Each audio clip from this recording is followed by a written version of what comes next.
what kind of an effects person to go with and what kind of a concept to go with. And I chose Rob Bottin. I saw Halloween, and I instantly became a John Carpenter fan. He was, that film is just amazing. It amazed me. And I had the fortune of working on a picture, which was a Roger Corman film, Rock and Roll High School. I met Dean Cundy. He did an amazing job on Halloween. I was also a big fan of him as a cinematographer and director of photography. And I begged him to introduce me to John Carpenter. I said, I gotta work with this guy. So I went in and I met John, and he was shooting The Fog. And I said, you know what, do you have any creepy kind of characters that, are in this movie? I said, I'd love to play it. You got anything like the guy with a mask in Halloween or whatever? He says, as a matter of fact, I do.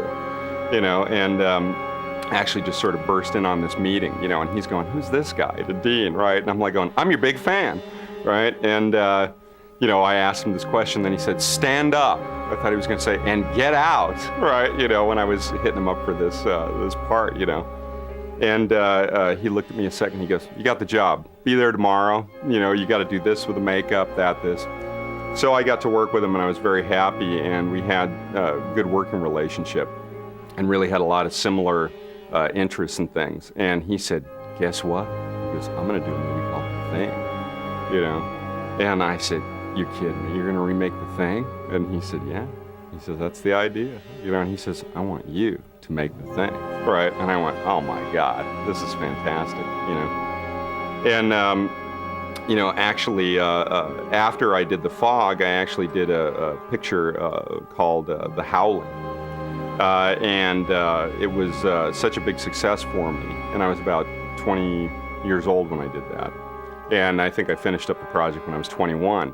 And John saw the movie, and he called me up one day and he said, you got to get in here. We're doing the movie now. We're doing The Thing. You got to get in here. He came in with a wild concept, which is that the thing can look like anything. It doesn't look like one monster. It looks like anything. And out of this changing shape, this imitation, comes all the creatures throughout the universe that the thing has ever imitated, and it uses these various forms. And Rob was very daring in his approach. I must say, even sometimes I was doubtful as to whether he'd pull it off.